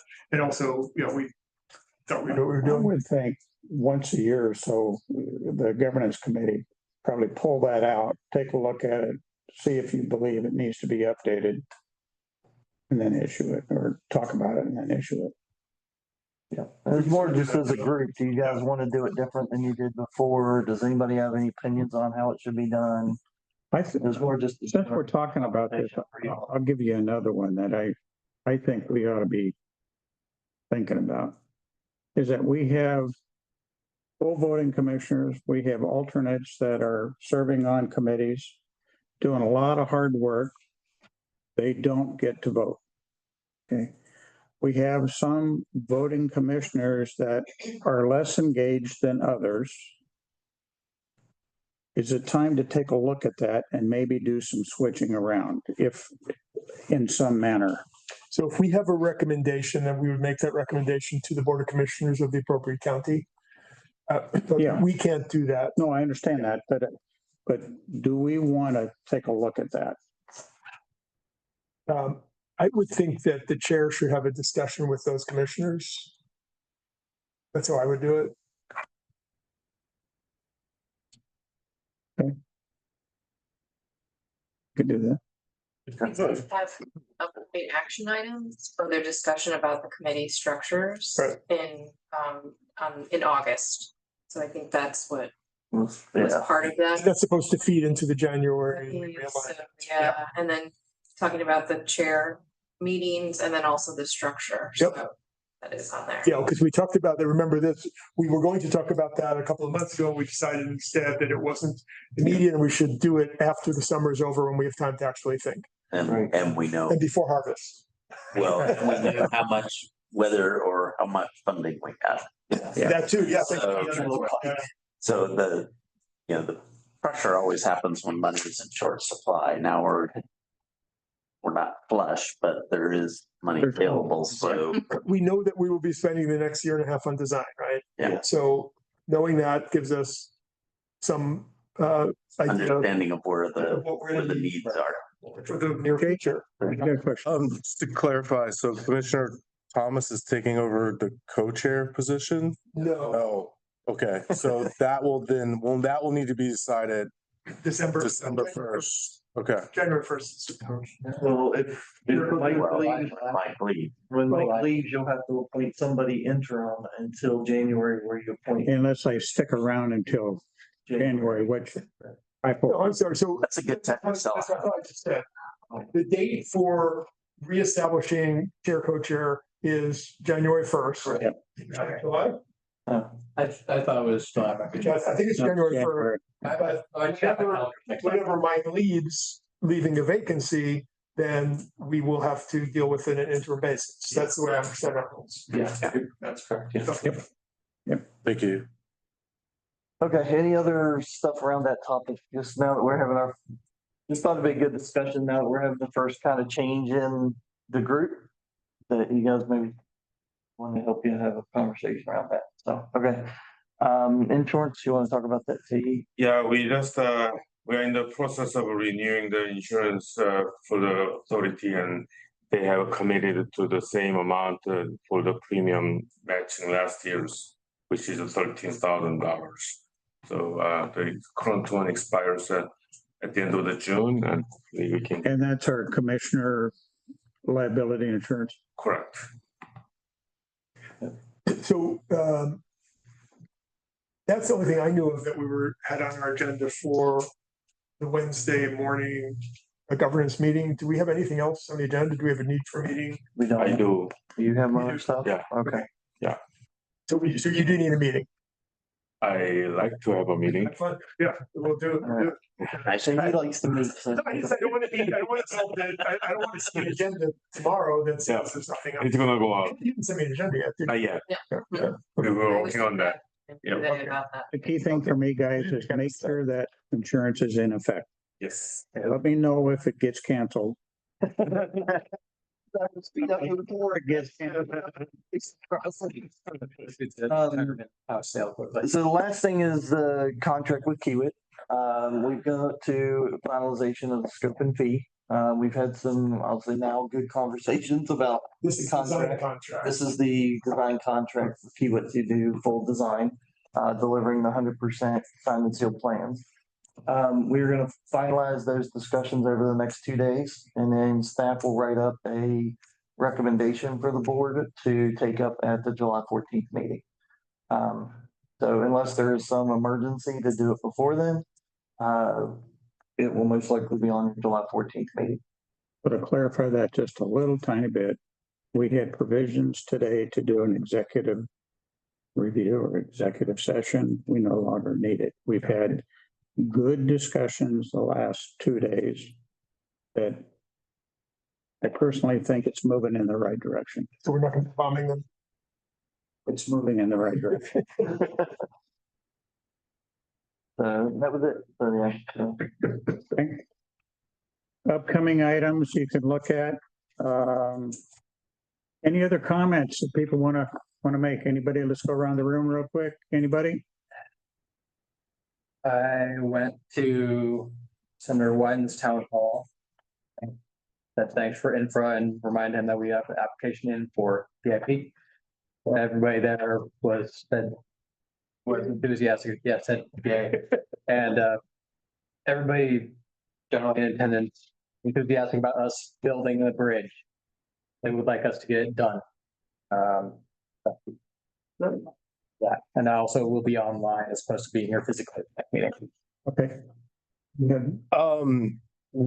Communication side, we're working on some framework for in response to some of the news that's been coming out, some positive news. We're also working on our overall messaging.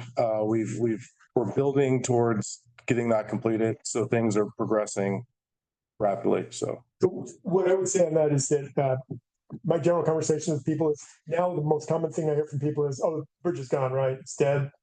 Mm-hmm. And so you get to explain to people that not dead yet.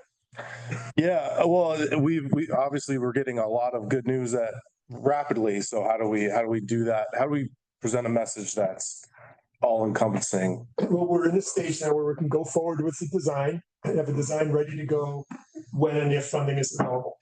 We're making really good progress on the whole NEPA environmental stuff. I wouldn't ever get But it's a necessary step. Yeah, that there's momentum on the project, and I think the record of decision, whether they understand exactly what that means or not, it's another in a kind of a drumbeat of positive news coming out of the project. Well, I guess we'll leave that to your golden tongue to or silver tongue to explain that to in a way that people will care. One thing I would offer up to you, both of you, take back to your committee. What happened recently with the bridge and all of the volume of stuff that went on to Facebook. There was a lot of dialogue going back and forth. Some of it was spot on right. Some of it was way off. But there was nothing from the authority that was trying to set the story right until I finally just said, screw it, and I jumped on it. I don't know if that's right. I'm thinking that through communications, there ought to be some kind of a protocol and a trigger that you guys jump in appropriately and take that on. For it just to be rattled around in the community, I don't think is good.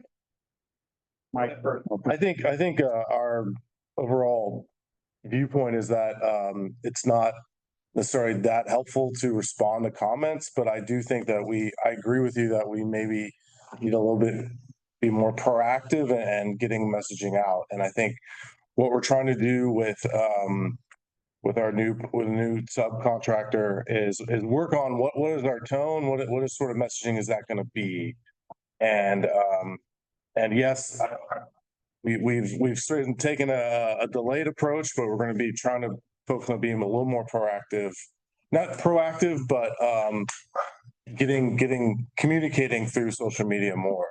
Where I was going with this one is that there was one person out there, and I'm going to get the name wrong, Amanda Kuhn. She's really focused on getting a petition going and so on. That's the type of person we want to grab and support and fashion and get involved in here. That's why kind of pushing back and ignoring it, there's a missed opportunity there. So that's one of the things that's on the next communications committee meeting agenda, is for us to talk about how to respond in those kinds of situations and how to do, what types of responses, what's that look like? We did get a lot of public input, even with our BIP grant applications. We got a lot of information where we were given hey, if you can use these pictures or you can use this delay, and we should be including that. So I think it's a good opportunity as well to use the public and communicate to them on what is good communication for them to be doing. Should they be contacting somebody and stressing this, or should they be calling, our federal delegations? Now if we do get our Oregon and Washington funding or come together, now it's the federal piece. Do we want them calling people, because they were really worked up and they were ready to do something. And it was like, should we be encouraging them in a positive way of what to do, right? That's why we have to have a strategy set. How would you use those people? Don't make it up when it comes up, have it made up beforehand so we know what we're trying to do. I think there's one fallacy though. You're seeing certain things on social media and you're presuming that's what he would see on social media. That's what I would see, and it's not. I had completely different interactions with completely different sets of people. And so social media by definition is something that is not monolithic. So we can have an overarching goal of, in that situation, it would have been good to say, hey, we can use whatever pictures you have to help dramatize. That would have been a good thing to do. But in terms of trying to get out a single message, it's unlikely that you're going to have, in that moment, it's unlikely you're going to be successful at getting a message through.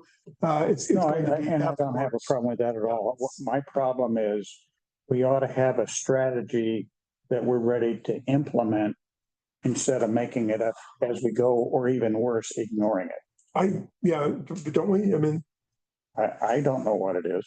You can just close up camp. Well, I mean, that's what we hired this group for to do, is they're putting together the building blocks of our strategy. They've sent us a draft sort of core messaging that the communications committee is now currently reviewing, and we'll be discussing on Wednesday at our monthly meeting, so that the next time and something like this happens, we know exactly what the game plan is going to be. The only thing I would suggest is please share it with the rest of us so we know what that plan is, and we can support it. It's, what I see is each of us already has a role in that process, or most of us already have a role. You had a role as port commissioner. I have a role as a county commissioner. You have a role as city councilor. So we already are communicating with the public on a broad set of things and very closely related. So yeah, it helps to get the information consistent, but frankly, it's not the bridge authority's role to respond to an emergency like this. I agree. And there's not going to be a huge amount of benefit to being in the middle of that. There's much more benefit to me being able to say, hey, county emergency management reports through us, and this is what we're doing.